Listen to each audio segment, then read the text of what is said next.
Leader, with the permission of our colleagues, ilang bagay po ang nais ko sanang sabihin, paumanhin. Dininig ko muna ang posisyon at opinyon ng bawat isa bago ko pinagpasahang bumaba mula sa kinakaluklukan at kinakaupuan ko at sagutin ang ilan sa mga puntong ibinigkas nitong nagdaang ilang oras na.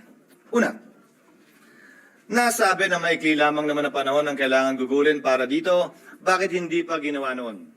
Hindi ba't obvious na nakita po natin itong nagdaang magtatatlong oras? Na oras na pinag-usapan natin ang impeachment, mahaba ang diskusyon.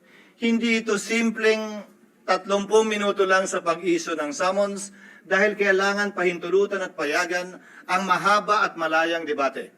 At bago po ako lumayo, nais kong pasalamatan ang aking mga kasamahan dito sa Senado para sa isang maayos, civil, at naaayon sa rules natin na diskusyon at debate. Ayon na rin sa sinumpahan nating tungkulin na pagpasahan ng lahat ng bagay na naayon sa ating paniniwalang tama at nararapat nating gawin. Hayaan mong simulan ko po ang ilang mga binanggit. Mr. President, Your Honor, I wrote the members of the Senate on February 24, 2025, outlining the basic reasons why we cannot, as of yet, schedule the impeachment complaint. Much has been said about the term forthwith, which I wrote to each and every member of the Senate. Mr. President, Your Honor, we are governed not only by the Constitution but also our rules. We are governed as well by precedents. We are governed as well by decisions of the Supreme Court pertaining to this matter. Allow me to, for the record, cite a few regarding this matter, lest they may think that it is only a one-sided opinion with respect to their definition of forthwith na agad-agad. Kada senador marahil may kanya-kanyang opinion kaugnay nito. Hindi ko pwedeng hayaan na sa record natin ay hindi maisabi ang ibang opinion kaugnay nito.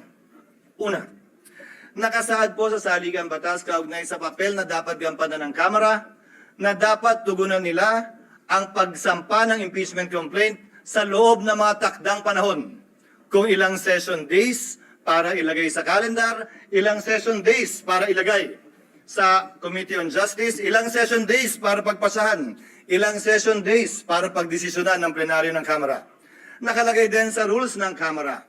Anumang impeachment complaint regularly filed by one member, dapat po immediately, hindi po forthwith, immediately, i-transmit ng Secretary General sa Speaker. Nakalagay din sa sariling rules ng Kamara. Ang Speaker dapat sa loob ng 10 araw, i-refer sa Committee on Justice. Bakit mahalaga yun? Dahil sang-ayon sa desisyon ng Korte Suprema sa Francisco case, dyan magsisimula ang 1-year ban sa pagsasampa ng pangalawa, pangatlo o pang-apat na impeachment complaint. Hindi yan ginawa ng Kamara. Sa katotohanan, hanggang nag-adjourn tayong lahat bilang Kongreso noong February 5, hindi yan ginalaw ng Secretary General sa kabila ng magkatabi lamang naman ng opisina ng Secretary General at ng Speaker. Sasabihin marahil ng ilan, tapos na yan. Lumipas na yan, tulad ng sinabi ni Senator Coco, wala na tayong magagawa dyan. Nandun ako. Pero may katanungan akong iiwan bago nating lisanin ang puntong yan. Nasaan yung mga nagre-reklamong dapat agad-agad? Nasaan yung mga nagsasabing ngayon na, wag nang pagpaliban, ba't ba dinedelay? Inupuan po na mahigit 2 buwan, magtatatlong buwan nga ito. Hindi inaksyonan. Wala naman ako narinig na nagreklamo na nasa na yung agad-agad. Sa kanila nakalagay immediately may takdang araw pa. Yan ang paksa ng petition sa Korte Suprema ngayon na inihain ni Vice President Sara Duterte kaugnay sa pag-iiwas sa tinatawag niyang 1-year ban na nakasaad sa saligang batas. Now let me proceed to forthwith. I quoted this in my letter to all the senators. Forthwith, citing various cases, Mr. President, Your Honors, means within a reasonable time, which may be longer or shorter period according to the circumstances of a particular case. It means it is elastic in nature and varies with every case. Quote, it may be modified by circumstances and the nature of the duty to be performed. Marami po nagsasabi ng opinion na agad-agad. Kung gaano karami po ang abogado, kung gaano karami po ang marunong at magaling, gaano din kadami marahil ang kanilang interpretasyon. Pero nasaan ang probisyon ng saligang batas, desisyon ng korte nag-iinterpreta doon na nagsasabing agad-agad nga ang ibig sabihin yan, samantalang hindi naman agad-agad ang interpretasyon ng salitang immediately ng Kamara. Kung talagang immediately ang gusto, edi sana ang sinulat ng mga nagsulat ng konstitusyon, immediately din tayo. Yung immediately nga ng House, hindi yun ang interpretasyon. Tapos tayo ganyan. If the prosecutors themselves, the complainants themselves were not that interested and sat on these complaints for over 2 months, tayo bigla ngayon, mamadaliin nila habang nagpabanjing-banjing sila ng mahigit 2 buwan sa mababang kapulungan. Pangalawa, bagaman tama si Senator Pimentel at sang-ayon ako na pwede tayo mag-trial habang recess. Ginawa na po yan sa kaso ni Chief Justice Corona. Again, we are governed not only by the Constitution, by our rules, but also by precedents. Subalit, may malaking pagkakaiba.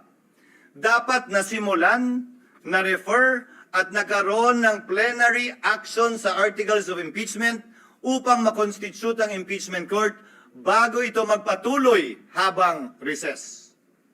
Maraming nagsabi, mag-trial na tayo, mag-convene na tayo, sumumpa na tayo habang recess. Sa pananaw at palagay ko, labag yan sa saligang batas. At dun sa mga talagang gustong matanggal si Vice President Sara Duterte, dun sa mga galit sa kanya, inis sa kanya, at gustong madali itong impeachment, para mo lang binigyan siya ng dagdag na balang questionin ito sa Korte Suprema. Dahil hindi po pwede yan. At hindi po ako papayag na mangyari at gawin yan dahil lamang gusto nila at nagmamadali sila. Sinabi ko na sa simula pa lang ng impeachment process na ito, 1 linggo matapos i-file yan dito sa Senado, 2 oras bago tayo mag-adjourn sa huling araw ng ating sesyon. Sabi ko, hindi ako makikinig, susunod o magpapadala sa sino mang pabor sa impeachment at ayaw kay Vice President Duterte. Hindi ako magpapadala sa ayaw sa impeachment at gusto si Vice President Duterte. Trabaho ko bilang tagapangulo ng Senado, hindi nga lang ako, trabaho nating lahat, na maging pantay at pareha sa ating pagtingin. Yan ang rason, hindi naman tsamba lang yun at nagkataon. Yan ang rason kung bakit ang babaeng sumisimbolo ng hustisya ay nakapiring. Wala dapat tinitingnan o tinititigan. Wala dapat kinakapian dahil lamang nagkataong ganun ang nangyari. At dahil nagkataong ayaw ko siya eh. Ganyan ang gawin nyo. Let's go back to presidents, Mr. President. 3 lamang na impeachment complaint ang naitawid ng Kongreso patungo sa Senado na inabutan ko na matapos ang 1987 Constitution. 3 po lamang. Ang impeachment complaint laban kay dating Pangulong Estrada, ang impeachment complaint laban kay Chief Justice Corona, at ang impeachment complaint laban kay Ombudsman Gutierrez. Hayaan niyo pong isa-isahin ko. Isinampa ang impeachment complaint laban kay Pangulong Estrada Magno-Nobyembre. Noong nag-recess ang Senado, tumigil ang trial. Nag-resume sila pagkatapos ng recess. May nagreklamo ba? May nagsabing, uy, fortuita. Yan ang president ng Senado. Nung nag-trial at hindi binuksan ang second envelope, yun yung maalala. Nag-walkout ang prosecutors, hindi na bumalik. Anong ginawa ng Senado? Wala ng prosecutor, wala ng interesado, dinismiss forthwith yung impeachment complaint. Dahil nawala na yung prosecutors. Tama nga naman. Hindi na pala interesado yung mga prosecutor, ano pang gagawin ng Senado magtawag ng hearing? Sa kaso ni Chief Justice Corona, sinampa 5 araw bago mag-adjourn ng Senado. Nagsimula ang trial pag-resume pagkatapos ng Christmas break. Pero bago mag-break o habang break, nag-issue ng summons, nagkasagutan. Yun naman talaga yung balak natin pag-resume nitong 2 linggong ito. Yun lang, Mr. President, mga kasamaan. Ang kaisa-isang impeachment complaint na nasimulan at natapos ng Senado. Yung pangatlong impeachment complaint ni Ombudsman Mercy Gutierrez. Final yan 3 araw bago mag-adjourn ang Senado sa kanyang regular recess, walang eleksyon nun. Nung nag-resume, dun lamang sinet ang trial. Pero bago nag-resume ang Kongreso, nagbitiw si Ombudsman Gutierrez. Ano ang ginawa ng Senado? Walang trial, hindi kinunvene ang impeachment court, as the Senate dinismiss yung impeachment complaint. Pinagpasahan nila. Resign na pala eh. Wala na tayong kailangan gawin. Naalala niyo po yung debate? na meron pa namang penalty of absolute perpetual disqualification. That was discussed. But by way of precedent, the Senate did that. So if you look at the past presidents of the Senate, nagawa po nila yun, pinagbotohan po nila yun. Without convening the impeachment court. Wala pong nagsabi, hoy, inaabandona ninyo ang inyong constitutional duty nung ginawa ng Senado yun. Paano po yan, Ginoong Pangulo? Pagsang-ayon ba ang karamihan o ng pinakamaingay ang matatalino sa ating bansa? Okay lang? Pag hindi sila sangayon, hindi na okay. Bugbog ka na. Bugbog na ang institusyon. Dapat may gawin na tayo. The Constitution, the rules, and the precedents, Mr. President, do not change simply because a group says otherwise. Baliktan naman ba natin? Yung isang na-outlaw na impeachment complaint laban kay dating Chief Justice Davide. Karamihan sa mga civil society groups tutol doon sa impeachment complaint na yun. Tungkol sa corruption din yun. Tungkol sa pag-aabuso din ng poder yun. Parehong mga grounds, dahil yun naman ang ground ng impeachment talaga eh. Anong sinabi nung halos parehong grupo ngayon na gusto ang ulo ni Vice President Sara? Ay, masama yung impeachment yan. Hindi yan dapat i-file. Dapat i-dismiss nyo yan. Mabuting tao si Chief Justice Davide. Nagsalita pa ang mga miyembro ng Senado noon. Kahit padala ng Kamara sa amin, hindi namin tatanggapin yan. Sinabi din po ng Senado noong mga panahon yun. At saka busy kami sa budget. Kailangan muna namin unahin yan bago yan. Babalik ko ang katanungan. Nagbabago ba? Depende kung sino may gusto. Hindi ba dapat kung ano yung pamantayan at batayan kaugnay ng impeachment complaint, sino man ang nasasakdal? Pareho at parehas ang pagtrato natin. Ngayon, kaugnay ng kasalukuyang impeachment complaint. Nakalagay po sa rules ng Senado, ang impeachment proceedings dapat i-refer sa Committee on Justice. Ang ginawa ng Senado, bagaman pareho ang rules natin na bahagi ng ating President, ni-refer sa Committee on Rules na siyang naging hudyat para buuin ang impeachment court. Sa Estados Unidos kung saan natin kinopya ang karamihan ng mga provision ng ating impeachment rules, ang mga miyembro ng Kamara na nag-hire ng impeachment ng mga prosecutors, sila ang nagbabasa niyan. So nung nakita po namin sa parte ng Secretariat, yung President na yun, nung nakita po namin yung provision na dapat sa Committee on Justice i-refer, sinuggest namin na basahin yung articles of impeachment ng prosecutors mismo. Sa Senado, hindi pa sa Korte. Para magsilbing hudyat yun ng pag-convene ng impeachment court at panunumpa ng mga judges ng impeachment court. Yung po sana ang nakatalagang gawin sa June 11. Nasabi po ni Senator Villanueva, ano nga ba ang pagkakaiba? June 2, June 3, June 5, June 4, June 9, June 10, June 11. Kung susundan natin ang ginawa ng mga ibang impeachment court sa mga nagdaang panahon, ini-issue lamang nila yung summons para mabigyan ng sapat na panahon. Ang nasasakdal na isumite yung kanyang answer dyan sa impeachment complaint. At pagkatapos nun, dahil magtatapos ang kapangyarihan ng mga prosecutor sa June 30, hindi po tayo pwede magpatuloy sa ating paglilitis dahil hindi naman pwedeng one side lang yung ating mapapakinggan pagkatapos ng June 30. Doon sa nagsasabi na may mga private prosecutor naman na i-appoint ang Kamara. With the principal goes the agent because the authority of the principal ceases by June 30. So, napag-usapan, tatawid ba ito? Tatawid ba ito sa susunod na Kongreso? Kung gaano rin karami siguro ang senador, ganong karami din ang opinion. Kung gaano karami ang abogado, ganong karami din ang magaling nilang basihan kung tatawid nga ba o hindi. My position is that it will. Mr. President, Your Honor, allow me to read a portion of the deliberations of the Constitutional Commission on this matter. Delegate Aquino, because I would proceed, quote, from settled jurisprudence that impeachment proceedings are essentially judicial in nature, such that it follows that when the legislative chamber undertakes these proceedings, it sits as a court of justice, and therefore, it is not bound by the rules of legislative sessions. It cannot adjourn. Assuming that the session is adjourned, impeachment proceedings should not in any way be affected by the adjournment of the session. Delegate Romulo. That is not precluded from our proposal. If the commissioner wants to make it explicit and to suggest amendments to that effect, I suppose I would not object. Our thinking is that if the commissioner's premise is that it is like a court of justice, maybe an adjournment of the hearing will certainly not preclude it from continuing the proceedings on some other day.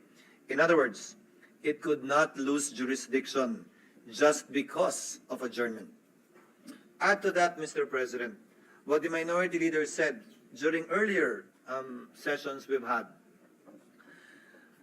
Hindi porkit pinalitan yung judge, dismissed agad lahat ng kaso at magsisimula uli. Ang prinsipyo pa ng batas na nagsasabing anumang sinimulan, dapat lamang tapusin. Plus ang president natin kaugnay sa SET na tumatawid yung kaso sa SET bagaman nagpalit ng Kongreso, bagaman nagpalit ng mga miyembro ng Senado at Maestrado ng Korte Suprema. Now, allow me to state a few more things before I yield the floor. Mr. President, Congress cannot pass an irrepealable law. Very much so that we cannot bind the next Congress. Whatever we decide with respect to this issue, kung tatawid nga ba o hindi, would have to be confirmed, affirmed, or rejected as the case may be by the 20th Congress. Some of us will be part of that. Some of us will no longer be part of that. But we cannot tie their hands and bind their hands. But the same is true, Mr. President, Your Honor, if at all, with the House of Representatives as well. The 19th Congress also, to my mind, cannot bind. If the 19th Congress Senate cannot bind the 19th Congress, the 20th Congress Senate, then in the same breath, the 19th Congress House cannot bind the 20th Congress House. Certain procedural, to my mind, compliances need to be made in order for this to be done. As a last point, Mr. President, Your Honor, oo nga po at marami nagpapahayag na opinyon at maraming sinasabi laban sa Senado at higit pa sa sinumang miyembro ng Senado laban sa inyong lingkod. But I consider that as part of the burden of leadership, Mr. President, Your Honor. Bahagi yan ng trabaho bilang tagapangulo ng Senado na balikatin kung anumang pagsubok, anumang pasanin, anumang patutsada na ibabato sa Senado o sa tagapangulo ng Senado kaugnay ng ginagawa o di nito ginagawa. Pero alalahanin din sana ng ating mga kababayan, bagaman karapatan nilang sabihin at magsabi ng kanilang nasa sa loob, tulad ng paggalang na ginagawa natin sa mga nagpapahayag ng kanilang opinyon sa labas lamang ng Senado. Para po sa akin, lahat po ito ay welcome at respetado ko dahil sa isang demokrasya, importante ang malayang pagpapahayag ng opinyon. Sa isang demokrasya, Ginoong Pangulo, hindi naman pwedeng nagkakasundo tayo sa lahat ng bagay. Sa isang demokrasya, tama lang, okay lang at dapat lang na magkakaiba tayo ng pananaw, basta't hindi tayo nagsasakitan, basta't hindi tayo nag-aaway o dumarating sa punto na magkakasakitan. Malaya tayo makakapagdebate, pero sa dulo, tulad lamang ng nakarang eleksyon, pagbobotohan po natin ito at ito'y masisettle sa pamamagitan ng botohan. Sino man ang manalo sa botohan, hindi nangangahulugang tama. Sino man ang matalo, hindi nangangahulugang mali. Iyon ang gusto ng nakararami. Gayon din sa mga opinyon na inihahayag sa ngayon. Hindi porkit yan ang tingin ninyo, tama na kayo. Hindi porkit na hindi sang-ayon ang ibang tao sa inyo, mali na sila. Hindi po ganun yun. That I am not, or anyone here in the Senate is not on your side, does not mean that they are wrong and you are right. Only history will be the judge of that. Kaugnay naman ng mga legal na opinyon. Dapat ganito, dapat ganyan, ito ang forthwith, dapat ngayon na, dapat bukas, pwede sa Miyerkules. Ang pwede lamang po naman magpasya ng legalidad niyan ay ang Korte Suprema. Hanggat hindi po nangyayari yan, malaya tayong pwedeng magdebate at sabihin ang ating kanya-kanyang posisyon na buong na bukas at buong pahintulot ang binigay ng Senado para mapakinggan yan. Hindi lamang sa iba't ibang social media platforms, pati dito sa plenaryo ng Senado. Again, Mr. President, before I conclude, I thank our colleagues for enunciating their opinion, their positions on this matter, and for the healthy debate that we saw and heard regarding this matter. As stated by Senator Tulfo earlier, at some point in time, we will have to put this to a vote. And as I believe, we will put this to a vote in the next few minutes. Hiling at dalangin ko, ano man ang maging resulta na ninanais ng mas nakararami, galangin ng kada at bawat miyembro ng Senado. Dahil sa dulo, tagapangulo man ako ng Senado, batikang senador ka man o baguhan, tigi-tigisa lang po tayo ng boto. Pantay-pantay po tayo pagdating sa kapasyang ito. Maraming salamat po sa inyong pasensya, sa oras, at paumanhin kung medyo mahaba-haba po ng konti ang aking mga sinambit na salita. Salamat po at salamat sa pasensya at sa oras na binigay ng ating Minority Floor Leader. Maraming salamat, ang Pangulo ng ating Senado, punong mayorya, Majority Leader.